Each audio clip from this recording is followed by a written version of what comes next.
जो इंसान 3 लाख रुपए महीने की नौकरी छोड़कर सन्यासी बन गया, जिसने महाकुंभ में फराटेदार अंग्रेजी बोलकर पूरी दुनिया के होश उड़ा दिए, जिसके पिता घर वापसी के लिए मीडिया के सामने फूट फूट कर रो पड़े, आज वही आईआईटी वाले बाबा फिर से सुर्खियों में हैं। उनकी एक तस्वीर सामने आई है जिसने पूरे इंटरनेट पर तहलका मचा दिया है, भूचाल ला दिया है। तो आखिर वो तस्वीर कौन सी है और इतना तहलका और भूचाल क्यों मचा हुआ है, आपको बताते हैं। गेरुआ वस्त्र धारण किए हुए, रुद्राक्ष की माला पहने इस बाबा ने अचानक से फिर से एक एंट्री की और एंट्री बड़ी धमाकेदार थी, क्योंकि खबर ये आई कि उनकी शादी हो गई है, वो भी गुपचुप तरीके से, सन्नाटे में। आखिर सन्यास के बाद अचानक से गृहस्थ जीवन में क्यों आ गए आईआईटी वाले बाबा? वो लड़की कौन है जिसे आईआईटी वाले बाबा ने अपनी पत्नी बना लिया? आखिर उन्होंने शादी क्यों कर ली और इस शादी के पीछे की वजह क्या है? कोई मास्टर प्लान है तो वो क्या है? अब दुनिया के सामने ये खबर आ रही है कि उन्होंने शादी कर ली है, और इस वीडियो के आखिर में हम आपको बताएंगे भी कि आखिर उनका मास्टर प्लान क्या था जिसकी वजह से उन्होंने ये शादी की। आज की कहानी वो सारे भ्रम तोड़ेगी जो कि कहता है कि सन्यास ले लेने के बाद गृहस्थ जीवन में नहीं आया जाता। प्रयागराज महाकुंभ में अपने ज्ञान से सबको हैरान करने वाले अभय सिंह उर्फ आईआईटी वाले बाबा अचानक से अपने पैतृक शहर झज्जर पहुंचते हैं। जैसे ही ये खबर आती है कि आईआईटी बाबा कोर्ट परिसर में अपने वकील पिताजी के चैम्बर में आए हुए हैं, उनकी सेल्फी लेने के लिए भीड़ लग जाती है, लाइन लग जाती है। सब उनके साथ सेल्फी खिंचाना चाहते हैं। बाबा वहां अपने बैंक का केवाईसी अपडेट कराने आए थे, लेकिन उनके साथ एक महिला भी थी। वो महिला कौन है? जब ये बात पूछी गई तब राज से पर्दा उठा, और जब सच सामने आया तो सब चौंक गए। दरअसल बाबा अब कुंवारे नहीं हैं, उन्होंने शादी कर ली है, ये बात सामने आई। और जिस महिला के साथ वो नजर आ रहे हैं वो उनकी धर्म पत्नी यानी कि पत्नी है, अर्धांगिनी है, वाइफ है। अब सोचिए, वो बाबा जो सन्यास ले लिए थे, जिन्होंने कहा था भाई साहब दुनिया मोह माया है, अब वही बाबा शादी कर चुके हैं। अब सवाल ये है कि जिस इंसान ने मोह माया छोड़ दी थी वो शादी क्यों कर रहा है और अपने गृहस्थ जीवन की शुरुआत क्यों कर रहा है? तो मिलिए उनकी पत्नी प्रीतिका से।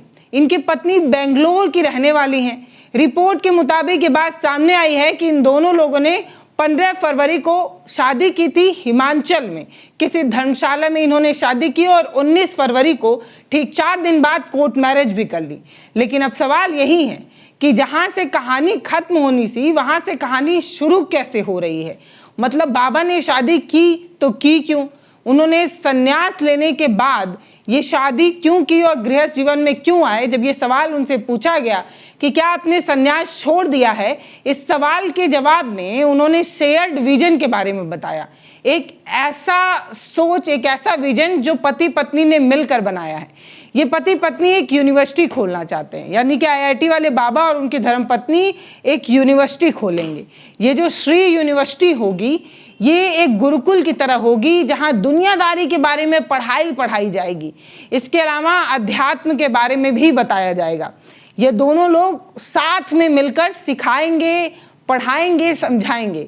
आईआईटी वाले बाबा जिस तरीके का ज्ञान देते हैं वही वाला ज्ञान अकेले कम पड़ गया था, इसलिए इनकी पत्नी, दोनों लोग मिलकर जो है ये ज्ञान वाला यूनिवर्सिटी खोलने वाले हैं, श्री यूनिवर्सिटी। भगवान ने मिलवाया फिर वो साथ में, फिर 1 साल से वैसे तो वो पब्लिकली है, वो साथ में ही वो करते थे ऑनलाइन लाइक डिस्कशन स्पिरिचुअलिटी के और सब वाले। ये कहाँ से हैं? वो मैंगलोर से है। अच्छा, क्या नाम है उनका? प्रीतिका। प्रीतिका। शादी आपने अभी की है या फिर? मतलब वो जैसे आई थी उस टाइम पे तो लाइक मंदिर में तो हम सीधे चले गए थे आते ही। अच्छा। बट फिर वो ऑफिशियल एक होता है ना लाइक रिचुअल करके कि हाँ उस टाइप से करके, तो अभी वो फाइनल पूरा कर दिया। वो कोर्ट भी कर लिया, वो लीगली कोर्ट में यहीं किया है या वहीं कर लिया? हिमाचल में कर लिया था। और अब आज आप झज्जर आए हैं माता पिता से मिलने के लिए, तो यहाँ क्या क्या आप लोग कर रहे हो? ये तो मिले हैं, वो गांव जाके उसे एक बार मंदिर में। तो गांव में कौन से देवता के मान्यता है आप लोगों की? कहाँ माथा टेकेंगे? एक वो आई थिंक छोटा सा ही बना रखा भैया, क्या बोलते हैं उसको, श्याम जी। अच्छा। कितने दिन बाद घर आए हैं आप? आइडिया कुछ टाइम? 1.5 साल के आसपास हो गया होगा। कुंभ गए थे जनवरी में, उससे पहले हाँ 2 साल हो गया एक्चुअली। उसके बाद 6-7 महीने तो हम दिल्ली में ही थे, ऊपर वहाँ पे साधना वगैरह करते थे। फिर 4-5 महीने पद यात्रा उस समय, और फिर वहाँ से कुंभ गए थे। तो अब सामान्य जीवन जीने की वो है या साधु के रूप में ही रहेंगे? नहीं नहीं, सामान्य साधु हम उसमें अंतर नहीं करते ना। अच्छा अच्छा। तो यहाँ परिवार के साथ रहने की संभावनाएं ज़्यादा हैं या बाहर पहले की तरह ही? नहीं नहीं, हम तो वो बनाएंगे, आश्रम बनाएंगे वो। अच्छा, कहाँ पर बनाने की उम्मीद है? पहाड़ में ही बनाएंगे वहीं पहाड़ों पे में? वो, हाँ। अच्छा। आपने आईआईटी की थी, आप पहला रैंक आया था आपका। नहीं नहीं, पहले कहाँ आया था। जो आपका रैंक आया था उसके युवा को क्या मैसेज देना चाहेंगे, यूथ को? यूथ के लिए तो हम वो बना रहे हैं ना सब कुछ, वही कि एजुकेशन किस तरीके से होनी चाहिए, वो सारी चीजें डिजाइन कर रही है ना हमने, वो पूरा 1 साल बैठ के सारी दोनों ही इसमें लग रहे हो एजुकेशन को लेकर? हाँ मतलब बेसिकली एजुकेशन अभी हम जो करते हैं उसमें हम जीवन को नहीं समझते ना। हम अपना काम जो होता है उसको समझते हैं बस, जीविका निकालने के लिए। ठीक है। बट वो ऐसा नहीं कि वो दोनों अलग अलग हो, जैसे आप बोले थे ना कि सामान्य जीवन और वो वाला जीवन, ऐसा जरूरी नहीं है कि वो अलग अलग हो। आप हो सकता है कि अपना जीवन को भी अच्छे से कैसे जीना है वो भी सीखो, और आध्यात्मिक तरीके से वो कैसे लिंक है उसको भी समझो। तो उसी की डेवलपमेंट में ही पूरा साल 1 साल ये मान के चलो कि ग्राउंड वर्क कर रहे थे पीछे से। अभी उसका वो प्रैक्टिकल फिजिकली बनाने का अभी वो टाइम आया है। तो इतनी पढ़ाई करने के बाद मतलब ये क्या एक बाबा बनने का जो आपने सोचा, ये किस तरह, क्या कहाँ से इंस्पिरेशन मिली आपको? नहीं, इंस्पिरेशन क्या होती है इसमें? सत्य के ऊपर अभी होता है ना, हुक्म में जैसे बताया था कि सत्य के हिसाब से चलते जाओगे तो वही है ना। आप प्रश्न करोगे मान लो कि भाई अब ये, अब बहुत सारे लोग बोलेंगे कि मैंने इतना प्रवचन तो दे दिया, लेकिन ये आईआईटी वाले बाबा हैं कौन ये तो बताया ही नहीं। तो जो लोग जानते हैं उन्हें छोड़ दीजिए, लेकिन जो लोग नहीं जानते उन्हें बता दिया जाए कि ये आईआईटी वाले बाबा हैं कौन। तो इनके बारे में थोड़ा फ्लैशबैक में जाकर पता लगाना पड़ेगा। तो इनका असली नाम जो है वो अभय सिंह है। हरियाणा के झज्जर जिले के रहने वाले हैं।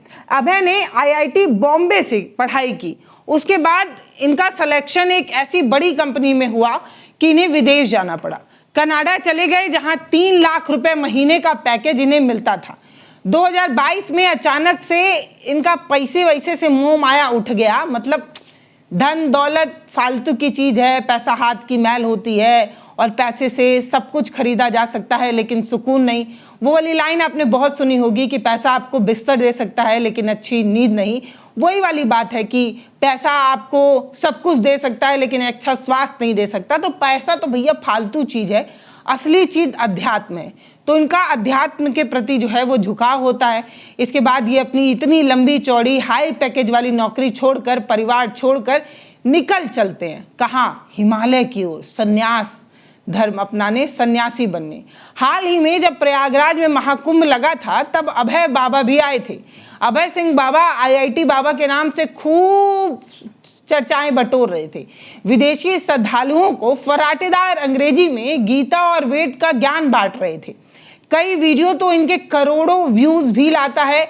लोग इनको खूब देखना भी चाहते थे, खूब मीडिया कवरेज मिली, बड़े बड़े चैनलों में जाकर इनका उठना बैठना हुआ। लेकिन बाद में ये क्या बोलते थे, लोगों को क्या समझ में आता था, बहुत पचड़ा हो गया, बहुत खिचड़ी पकने लगी। लेकिन अब ये जो युवा सन्यासी हैं, उस समय तो इनकी खूब तारीफ भी हुई थी, खूब सरखियां भी इन्होंने बटोरी थी। लेकिन अब जो कहानी में ट्विस्ट आया है वो अब, क्योंकि इन्होंने कहा था कि ये सब मोह माया है। अब उसी मोह माया में ये क्यों फंस गए हैं, सवाल तो यही है। अगर आपको याद होगा कि इनके पिताजी जो हैं वो एक समय मीडिया में खूब रोया करते थे, बेटे की वापसी के लिए गुहार लगाया करते थे। आज जब ये बाबा अपने पिता से मिलने गए हैं तो अंदाज बिल्कुल अलग है। बाबा ने साफ कह दिया है कि मैं अपने माता पिता से मिलने तो जरूर आऊंगा, लेकिन इसके पीछे बहुत बड़ा मकसद होगा। कई बार बड़े बड़े चीजों के लिए छोटी छोटी चीजें छोड़नी पड़ती है। बड़े परिवार के लिए छोटा परिवार छोड़ना पड़ता है और छोटे परिवार का मोह छोड़ना ही जरूरी है। बड़ा परिवार यानी कि ये दुनिया, और छोटा परिवार यानी कि इतने इनके माता पिता, वो माँ जिन्होंने इनको जन्मा है, वो पिता जो इनको पाल पोस के इतना बड़ा बनाए। IIT वगैरह कराए, उन लोगों को छोड़ना पड़ता है क्योंकि समाज कल्याण के लिए ऐसा करना ज़रूरी है। फिलहाल IIT वाले बाबा और उनकी पत्नी हिमाचल प्रदेश वापस लौट गए हैं। कहा तो ये भी जा रहा है कि वो वहाँ शिफ्ट हो गए हैं। अपनी इस प्रोजेक्ट पर इन्हें बहुत सारा काम करना है, ये यूनिवर्सिटी चलाने के लिए ये लोग जो है प्रतिबद्ध हैं, इस तरीके की बात कही जा रही है। यहाँ तो हमने आपको पूरी कहानी बता दी, पूरी खिचड़ी क्या है ये बता दिया, लेकिन अब बड़ा सवाल तो यही है, कुछ लोग कह रहे हैं कि ये सब नौटंकी जो कुंभ के समय उन्होंने की थी, ये सब पब्लिसिटी पाने का एक स्टंट था, लोगों के बीच में चर्चाओं में आना, लोगों के बीच में अपनी जान पहचान बनाना, ये सब एक पब्लिसिटी स्टंट था। लेकिन वहीं कुछ लोगों का ये भी मानना है कि अगर बाबा समाज को शिक्षित करना चाहते हैं, कोई यूनिवर्सिटी खोलना चाहते हैं, तो इसमें गलत ही क्या है। अब भैया आप हमें कमेंट सेक्शन में बताइएगा, कल तक जो मोह माया है दुनिया ये ज्ञान देता हो, वो खुद ही सन्यासी छोड़कर गृहस्थ जीवन में आ जाए तो इसे क्या कहा जाए? क्या एक सन्यासी का वापस गृहस्थ जीवन में लौट आना समाज के लिए कोई बड़ी बात नहीं है? समाज के काम के लिए कई बार इस तरीके के कदम उठाने पड़ते हैं। तो आप क्या सोचते हैं ये आप हमें बताइएगा कि सन्यास का मतलब क्या होता है? पूरी तरीके से दुनिया छोड़ देना या समाज कल्याण के लिए कई बार ऐसे कदम उठा लेना जो समाज की भलाई के लिए हो? क्योंकि कहते हैं ना कि कृष्ण ने कहा था कि अगर किसी के भलाई के लिए झूठ भी बोलना पड़े तो वो झूठ गलत नहीं है। तो बस तो किसी की भलाई के लिए अगर शादी ब्याह भी करना पड़ जाए तो ये गलत थोड़ी है। कमेंट सेक्शन में बताइएगा ज़रूर। ये खबर आपको कैसी लगी है ये भी हमें कमेंट सेक्शन में ज़रूर बताइएगा।